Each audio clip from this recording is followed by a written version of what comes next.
Selamat datang di Beetle Channel. Semoga kita bahagia. Jangan lupa subscribe, like, komen, dan share agar channel ini semakin berkembang. Terima kasih. Novel jenius luar biasa. Bab 274. Terbang ke Hong Kong dari Bing City menyusahkan. Feng Yu perlu terbang ke bandara Beijing untuk transit ke Chengdu Tianfu atau Shanghai, dan dari sana transit lagi ke Hong Kong. Jika dia beruntung, dia hanya perlu transit sekali. Jika dia kurang beruntung, dia mungkin perlu transit lebih dari 3 kali. Lalu lintas udara di Tiongkok saat ini mengerikan. Itu tidak seperti tahun-tahun mendatang di mana ada penerbangan langsung ke Hong Kong dari Bandara Bing City. Setelah menunggu 1 hari di Hong Kong, Kirilenko telah tiba. Dia telah membawa 8 orang bersamanya. Mereka adalah pengacaranya, penerjemah, pengangkut barang atau pengikut. Di firma hukum Wilson, keduanya menandatangani kontrak. Feng Yu menyuntikkan 2 miliar dolar Amerika Serikat ke Moscow Mining Private Limited dengan imbalan 49% saham. Perusahaan ini awalnya bernilai 1,5 miliar dolar Amerika Serikat. Feng Yu terkejut. Dia pikir Kirilenko hanya punya beberapa ratus juta USD. Dia tidak pernah mengharapkan Kirilenko memiliki 1,5 miliar dolar Amerika Serikat. Ini berarti bahwa dia mendapatkan pinjaman lebih dari beberapa ratus juta rubel. Dia pasti mendapat pinjaman yang jauh lebih besar nanti. Tentu saja, Feng Yu tidak menderita banyak kerugian. Dia telah menghabiskan 500 juta dolar Amerika Serikat lebih banyak dan masih mendapat 1% lebih sedikit saham. Kirilenko akan menggantikan Feng Yu di daerah lain. Misalnya, Feng Yu selalu menginginkan jalur produksi mobil Volga, lebih banyak jalur produksi sepeda motor, teknologi generator, atau beberapa teknologi pesawat terbang lainnya. Nilai ini belum ditentukan. Banyak dari ini tidak tersedia di pasar bahkan jika Anda menawarkan banyak uang. Feng Yu menginginkan teknologi ini untuk mendapatkan bantuan atau membangun hubungan dengan pabrik motor dan pabrik penerbangan. Kedua belah pihak senang. Kirilenko telah menghemat banyak uang dan masih memiliki lebih dari 50% dari perusahaan pertambangan. Feng Yu telah menghabiskan lebih banyak tetapi Kirilenko berjanji padanya untuk mendapatkan teknologi canggih untuknya.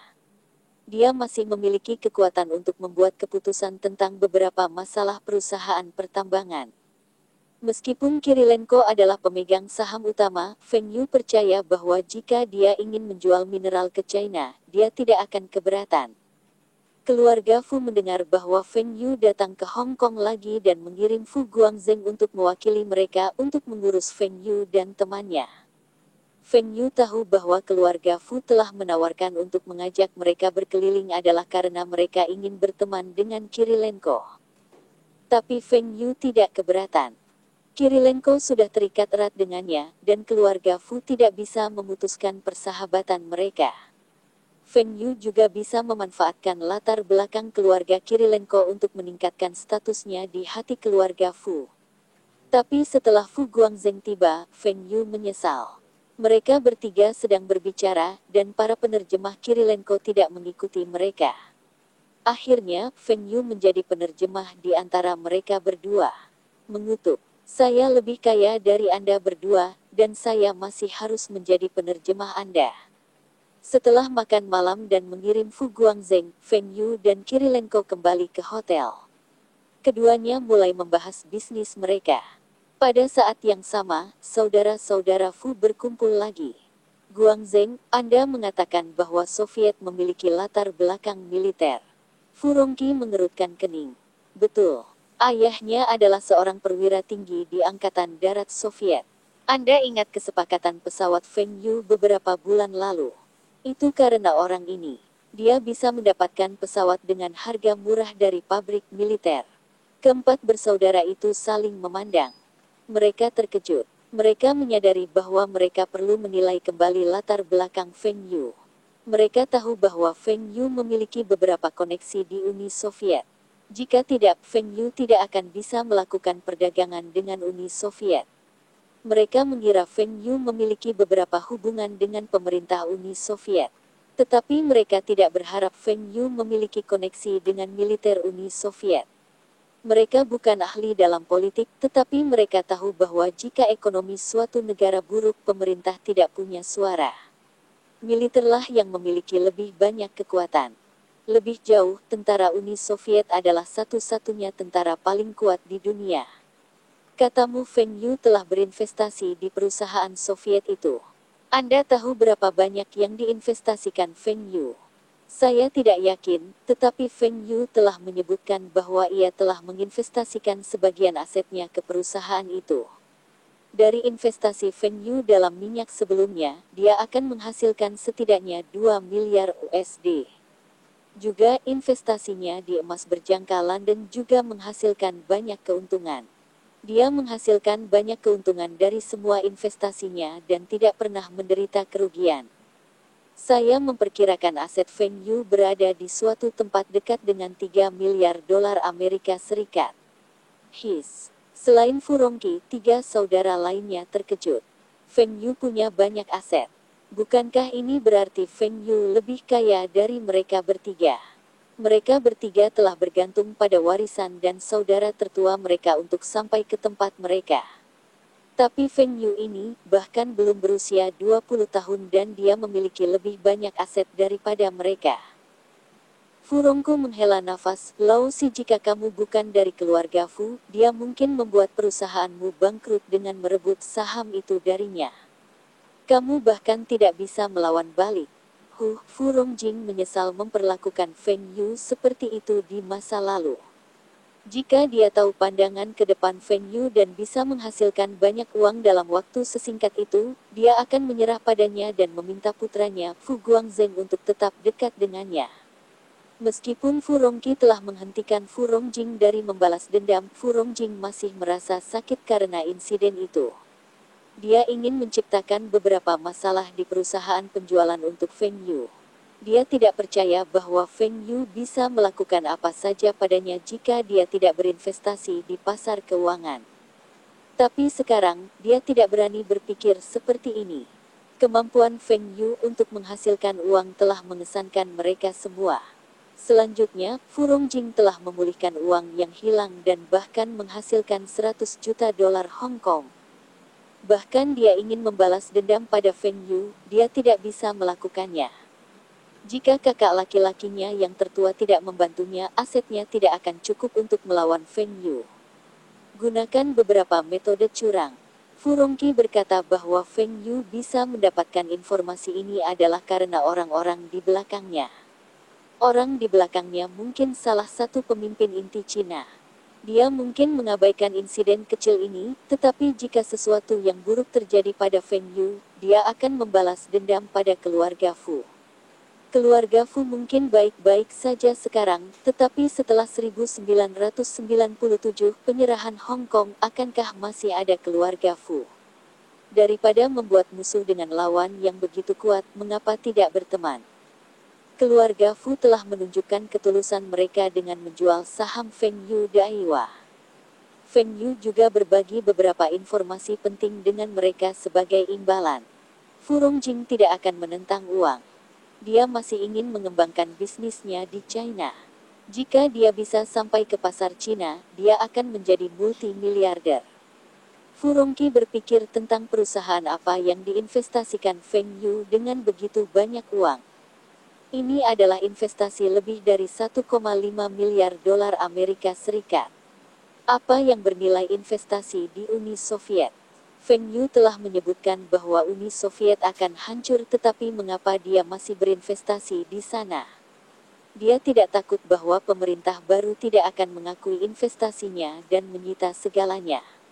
Namun demikian, di dalam hatinya, Feng Yu telah mencapai status yang sangat tinggi. Yang lebih tinggi, itu akan menjadi taipan seperti Superman Lee. Feng Yu pasti teman mereka. Bab 275. Pada saat Feng Yu kembali ke kota Bing, itu hampir tahun baru Imlek. Staf Taihao Trading akan mengirimkan barang-barang terakhir ke Uni Soviet, dan mereka akan pergi untuk liburan tahunan mereka. Wu Zigang dan yang lainnya bersemangat. Mereka tidak tahu apa bonus akhir tahun mereka. 2 tahun lalu itu adalah pagar. Tahun lalu itu adalah sepeda motor. Setiap tahun, mereka mendapat bonus terbaik. Tidak ada perusahaan lain di China yang bisa bersaing dengan mereka. Akan seperti apa tahun ini? Tahun ini, Feng Yu tidak menyiapkan produk apapun. Dia bahkan tidak menyiapkan komoditas sehari-hari seperti beras, tepung, del. Tahun ini, Feng Yu akan membagikan uang tunai bonus didasarkan pada kinerja individu. Setiap dari mereka akan mendapatkan bonus mereka. Jumlah terendah adalah 8.000 RMB, dan Wu Zigang mendapat paling banyak. 12.000 RMB. Tampaknya mereka semakin rendah dari tahun sebelumnya, tetapi Feng Yu telah membantu mereka menginvestasikan uang mereka. Meskipun mereka masih memegang saham mereka, Feng Yu telah mengatakan kepada mereka bahwa mereka bisa menjual saham pada suatu waktu di bulan Juni. Dia berjanji kepada semua orang bahwa mereka setidaknya akan mendapatkan kembali lipatan modal mereka. Itu artinya tahun ini, masing-masing dari mereka akan mendapatkan setidaknya puluhan ribu RMB. Ini lebih dari tahun lalu. Berita bonus akhir tahun Taihua Trading segera menyebar di pabrik motor. Semua orang iri dengan staf Taihua Trading. Mereka iri dengan Wu Zigang. Gaji bulanan mereka jauh lebih tinggi daripada rata-rata nasional, dan tunjangan bulanan mereka jauh lebih baik daripada mereka. Bonus akhir tahun dicemburui oleh semua pekerja pagar dan sepeda motor. Selain pemimpin di pabrik motor, siapa lagi yang mampu? Tahun ini, Taihua Trading membagikan uang tunai bonus akhir tahun staf Taihua Trading setara dengan gaji 5 hingga 6 tahun mereka. Tentu saja, beberapa orang mengatakan Taihua Trading tidak berjalan dengan baik. Tahun lalu, sepeda motor masing-masing bernilai hampir 20.000 RMB, dan tahun ini para staf hanya mendapat sekitar 10.000 RMB. Ini semua adalah anggur asam. Mereka iri dengan Taihua Trading. Feng Yu merasa bahwa dia berprofil tinggi, tetapi ketika dia kembali ke distrik itu, dia menyadari arti sebenarnya dari orang kaya itu.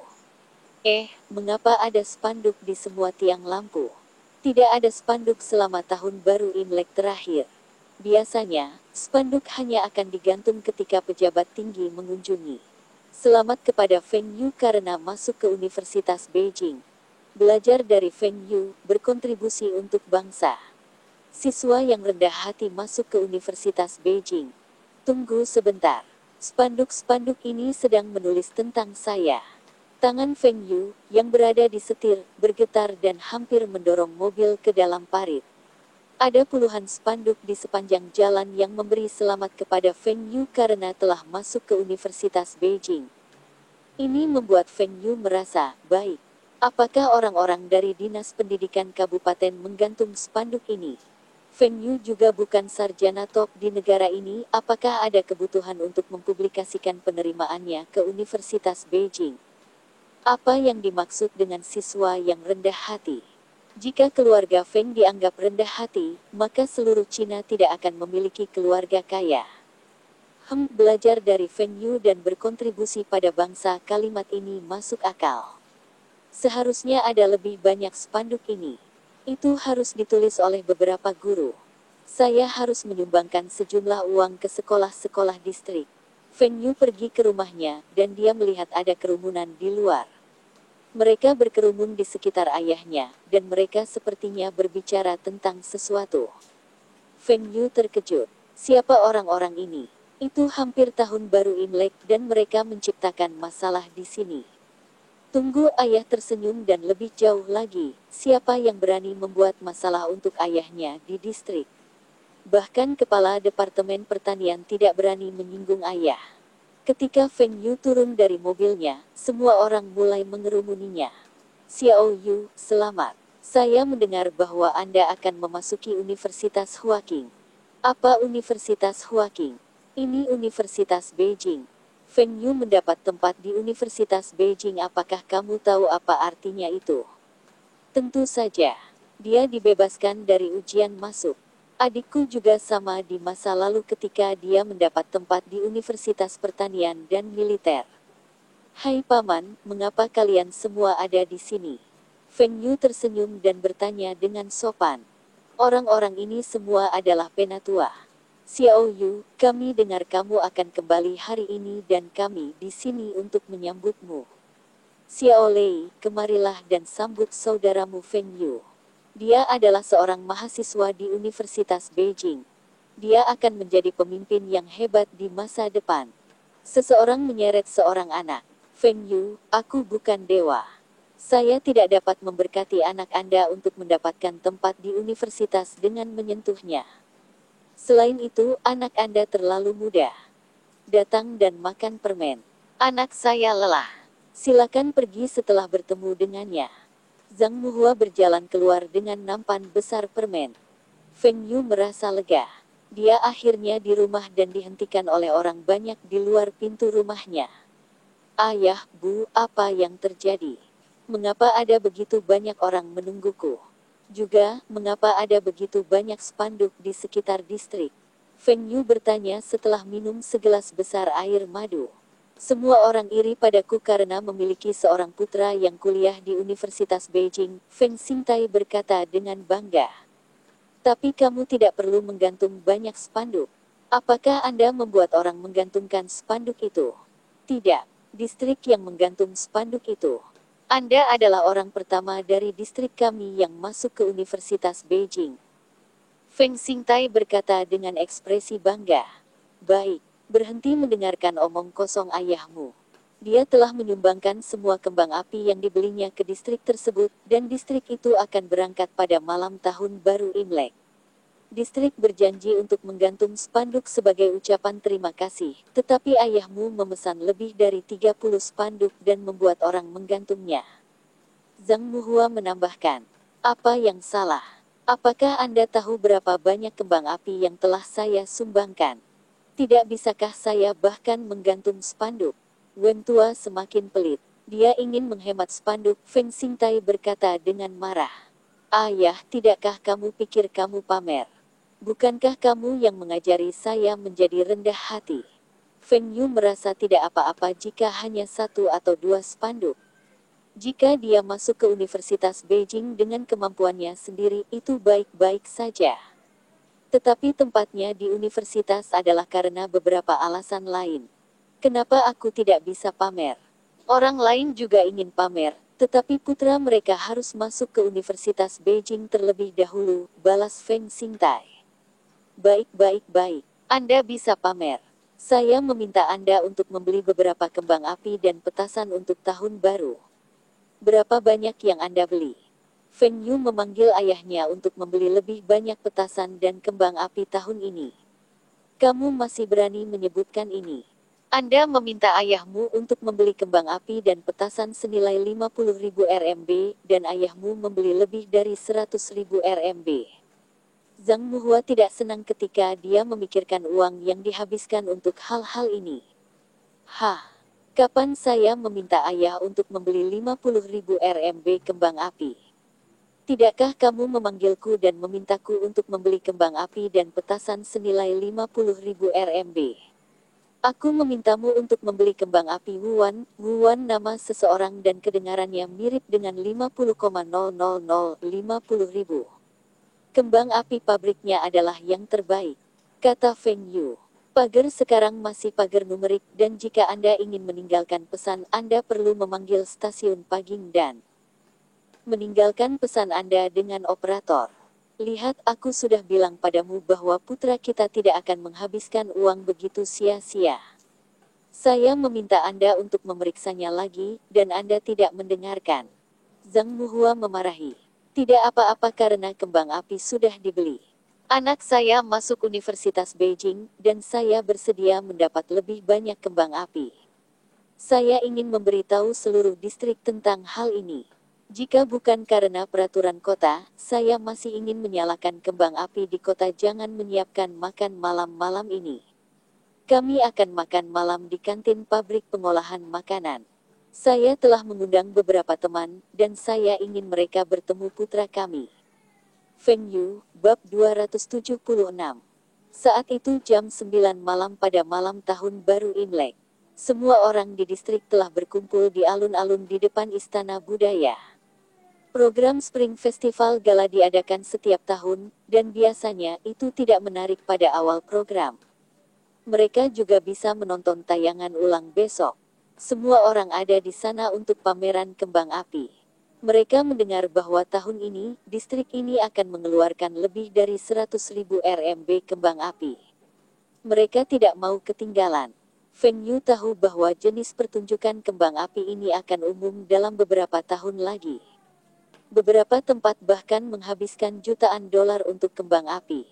Kepala Departemen Pertanian mengatakan pidato dan dia menyebutkan Feng Xingtai dan Feng Yu beberapa kali. Feng Xingtai juga diundang untuk menyalakan senar petasan pertama dengan sang kepala. Setelah suara petasan berhenti, kembang api dimulai. Semua orang, terlepas dari muda dan tua, bersorak. Ini adalah tahun yang baik dan mereka semua menghasilkan uang dari pertanian mereka. Feng Yu melihat Lina di kerumunan, dan dia merayap di belakangnya. Dia menepuk bahu kiri Lina dan dengan cepat melangkah ke kanannya. Hentikan. Kami akan pergi ke rumah Liu Kun besok. Tahun ini, dia tidak akan kembali ke kota asalnya. Lina dengan ramah memukul Feng Yu. Feng Yu menjawab, aku tidak bisa bergabung dengan kalian semua. Besok aku akan kembali ke kota asalku untuk merayakan tahun baru. Kami belum kembali selama 2 tahun sebelumnya, dan kakek saya menelepon. Kita harus kembali tahun ini. Feng Yu masih memiliki seorang paman yang lebih tua, dan dia juga tinggal di provinsi Longjiang. Tapi dia tinggal di kota yang jauh di utara. Kakeknya tinggal bersama pamannya yang lebih tua. Dalam kehidupan masa lalunya, kakeknya sangat sehat. Tetapi setelah milenium, ia meninggal karena kecelakaan. Feng Yu baru bertemu kakeknya beberapa kali, dan dia tidak mengingatnya dengan jelas. Setelah situasi keuangan mereka membaik, Feng Xingti ingin ayahnya tetap bersamanya, tetapi ayahnya ingin tinggal di dekat teman-teman lamanya. Jadi, Feng Xingtai hanya bisa mengiriminya uang setiap tahun, dan selama summer, dia akan mengunjunginya. Tahun baru terakhir, keluarga Feng tidak bahagia. Banyak orang mengunjungi mereka, dan bahkan mereka yang tidak dekat dengan mereka telah mengunjungi mereka. Mereka ada di sana hanya untuk mendapatkan paket merah. Tahun ini, Feng Xingtai memutuskan untuk pergi ke tempat ayahnya pada hari pertama tahun baru. Hanya bagus ada jalan raya baru yang dibangun tahun sebelumnya dan itu lebih nyaman. Kapan kamu akan kembali? Lina bertanya dengan wajah kecewa. Dia lebih suka tidak berlibur dan dia bisa bertemu dengan Feng Yu di sekolah setiap hari. Mungkin setelah hari kelima tahun baru. Mengapa? Apakah kamu sudah merindukanku? Feng Yu bercanda. Siapa yang akan merindukanmu? Kembang api hari ini indah. Wajah Lina memerah. Kamu suka kembang api. Kemudian di masa depan kita akan memamerkan begitu banyak kembang api setiap tahun. Karena keluarga Feng pernah pamer sekali, mengapa tidak pamer setiap tahun? Ayah dan ibunya juga akan bahagia. Apa yang kalian bicarakan? Wen Dongjun tiba-tiba muncul dan di belakangnya ada siswa top Liu Kun. Kami sedang mendiskusikan apakah kita harus memberitahu Paman Wen bahwa kamu berkencan di sekolah. Sudah lama sejak aku melihat Paman Wen memukulmu dengan tongkat, kata Feng Yu. Ah, Anda berjanji kepada saya untuk tidak memberitahu ayah saya. Saya juga tidak memberitahu Paman Feng tentang kalian berdua. Wen Dongjun takut. Ayahnya telah memperingatkannya untuk tidak berkencan saat bersekolah. Hahaha. Dia hanya bercanda denganmu. Ayo ke sana. Kembang api di sana rendah tapi bagus juga. Liu Kun menyeret Wen Dongjun pergi. Wen Dongjun ini terlalu usil dan suka mengganggu orang lain. Mereka berdua hanya berdiri di sana dan mengobrol. Lina tidak membiarkan Feng Yu memegang tangannya. Dia takut orang tuanya akan tahu. Setelah tampilan kembang api selesai, Lina kembali ke rumah. Feng Yu menghela nafas. Dia harus membuat hubungan mereka diketahui semua orang setelah mereka berdua kuliah di universitas di Summer. Teman sekelas mereka bahkan punya anak dan mengapa mereka tidak bisa berkencan. Hari pertama tahun baru Imlek, Song Deliang mengetuk pintu rumah Feng Xingtai. Tapi setelah mengetuk beberapa saat tidak ada yang membuka. Tetangga itu keluar dan memberitahu dia bahwa keluarga Feng telah pergi pagi-pagi sekali. Mereka telah kembali ke kota asal mereka untuk tahun baru. Berangkat pagi-pagi. Sekarang baru jam 7 pagi. Song Deliang menghela nafas. Dia sangat kecewa. Dia bangun jam 6 pagi dan mengendarai sepeda. Tahun ini dia tidak bisa mendapatkan manfaat dari Feng Xingtai. Dia menggerutu ketika dia pergi. Ada banyak orang yang datang di pagi hari, tetapi mereka semua kecewa. Orang-orang yang dekat dengan keluarga Feng, seperti orang-orang dari pabrik makanan premium Taihua, tahu keluarga Feng tidak akan ada dan mereka tidak mengunjungi hari ini. Sementara itu, Feng Yu mengemudi di sepanjang jalan raya baru menuju rumah pamannya yang tertua. Ayah dan anak itu bergantian mengemudi. Kondisi jalan sangat bagus dan tidak turun beberapa hari terakhir. Mereka bisa mengemudi dengan kecepatan lebih tinggi, dan mereka mencapai sebelum siang hari. Kita akhirnya dapat memiliki tahun baru yang tenang. Kita seharusnya kembali ke sini tahun lalu. Zhang Muhua tertawa. Orang-orang itu menjengkelkan. Tahun lalu, jalan raya belum siap. Jika kita menyetir itu akan memakan waktu sehari. Jika kita pergi dengan kereta api, kita masih harus melakukan perjalanan ke stasiun kereta kota Bing. Kami tidak akan bisa mendapatkan tiket kereta juga. Sekarang lebih mudah untuk mengemudi kembali. Tahun ini, kita tidak akan bertemu orang-orang yang menjengkelkan itu. Kita harus bahagia. Feng Xingtai juga tidak menyukai orang-orang itu.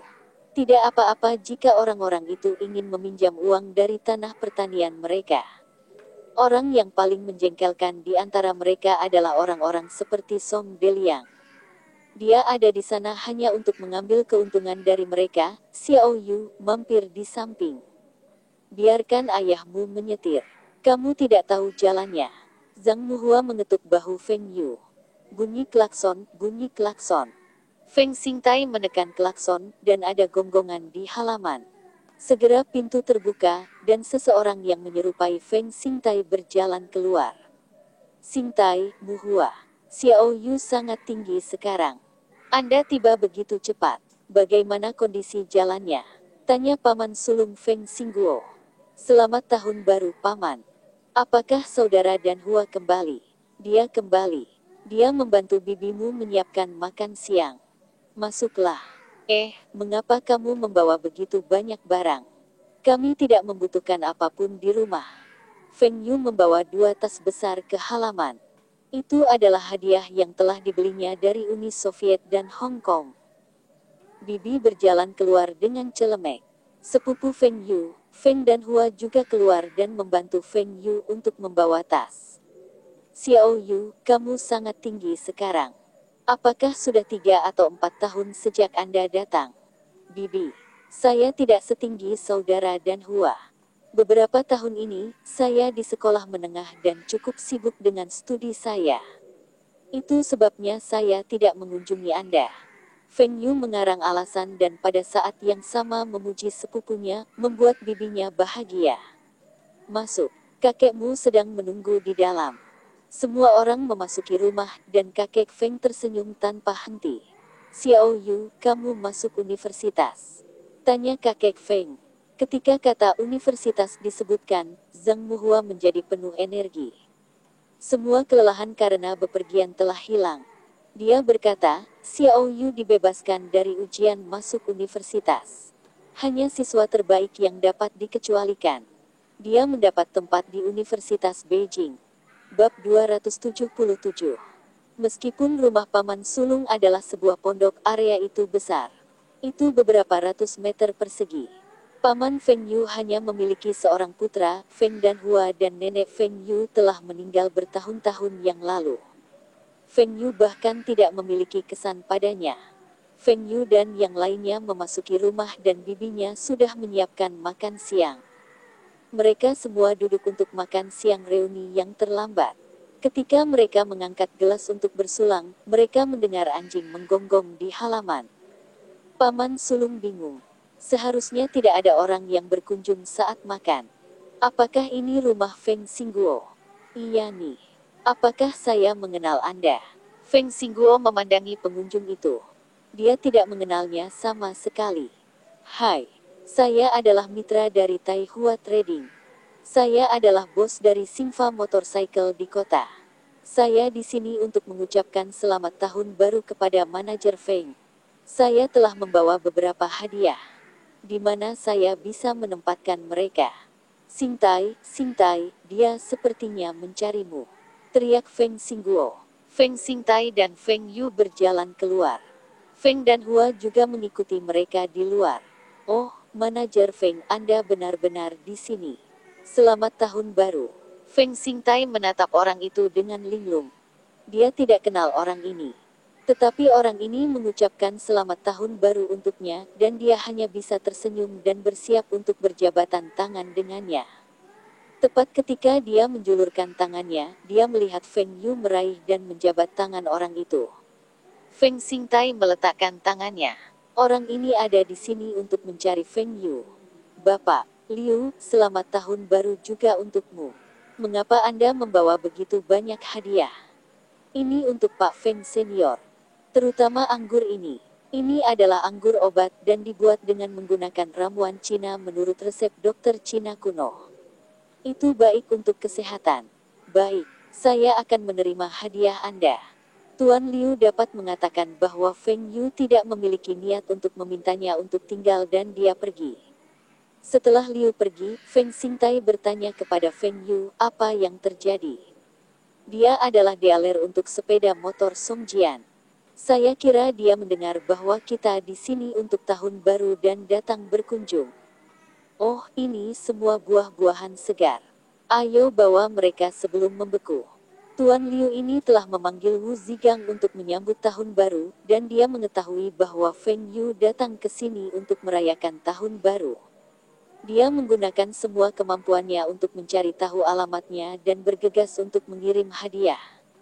Dia mengendarai jeep dan bahwa jeep tidak memiliki AC. Dia kedinginan, tapi setidaknya Feng Yu menerima hadiahnya. Mungkin tahun ini, dia bisa mendapatkan penawaran yang lebih baik. Setelah Feng Yu dan yang lainnya membawa hadiah, anjing itu menggonggong lagi.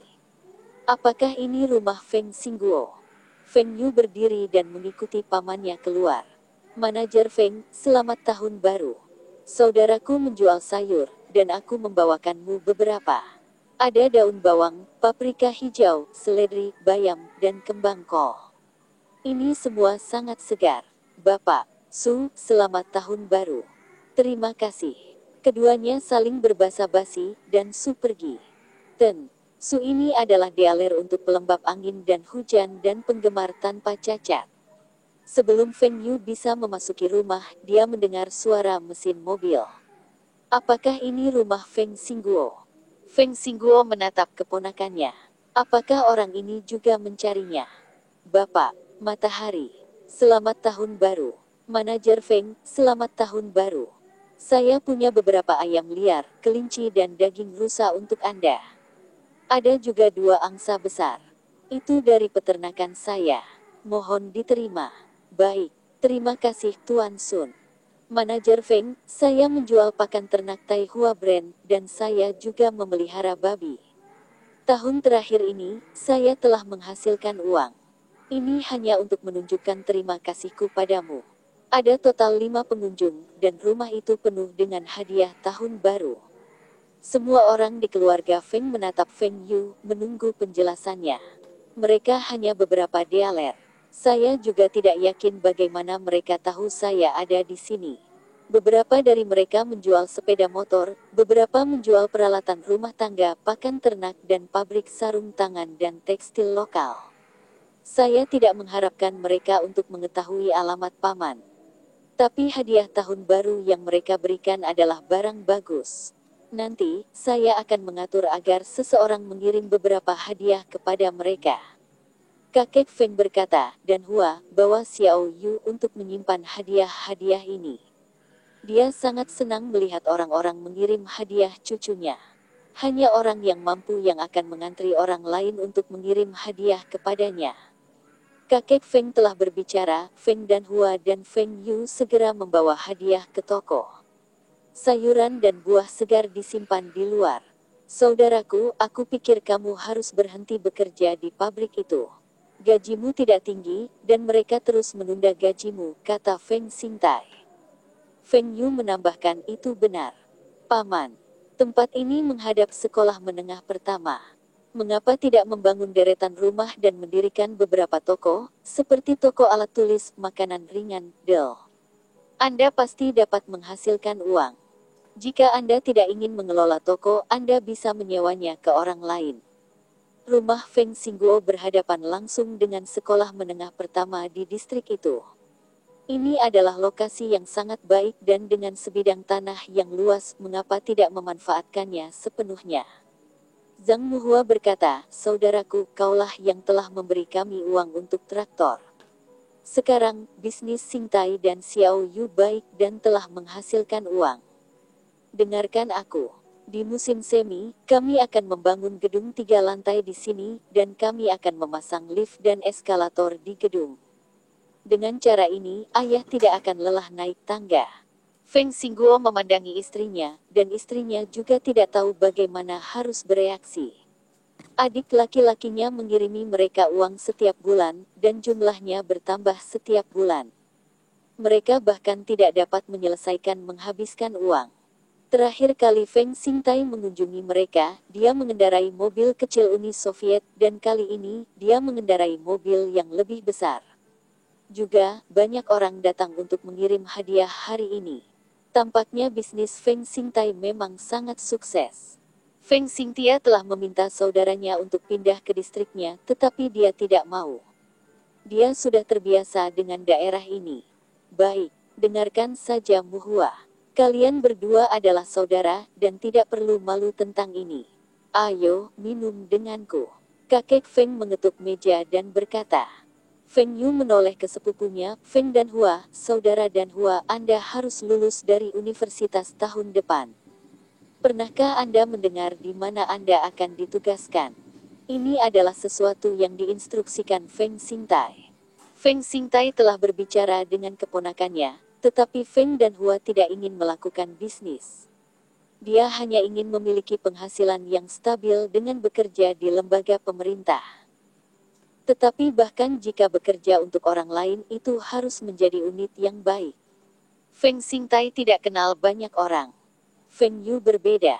Feng Yu memiliki banyak koneksi, dan dia selalu membual bahwa tidak ada yang tidak bisa dia raih. Inilah mengapa Feng Xingtai meminta Feng Yu untuk mengatur sepupunya bekerja di unit yang baik. Saya tidak yakin. Saya harus ditugaskan ke daerah ini, pedesaan. Kalau saja saya bisa ditugaskan ke kota. Kondisi kehidupan kota jauh lebih baik daripada di pedesaan. Apakah kamu ingin pergi ke kota Bing? Saya memiliki beberapa koneksi di sana, dan Anda dapat bekerja di lembaga pemerintah kota Bing. Ditugaskan ke kota Bing. Apakah ini mungkin? Feng dan Hua tergoda. Ini berarti kamu setuju. Nanti, sampaikan detail Anda pada saya. Saya berjanji kepada Anda bahwa Anda akan ditugaskan untuk bekerja di lembaga pemerintah di kota Bing. Oh, apakah Anda memiliki departemen yang ingin Anda masuki? Mata Feng dan Hua melebar. Tidak hanya dia dapat ditugaskan ke kota Bing, tetapi dia juga dapat memilih departemen. Bisakah saya bekerja di pemerintah kota? Tanya Feng dan Hua. Aku tidak bisa menjanjikanmu pekerjaan di komite kota, tapi itu tidak akan menjadi masalah dengan pemerintah kota. Dengan hubungan Feng Yu dengan Zhang Ruiqiang, ini tidak masalah. Zhang Ruiqiang tidak akan menolak Feng Yu. Jika ini tidak berhasil, Feng Yu bisa menggunakan langkah khusus, sumbangan, untuk mengatur pekerjaan untuk sepupunya.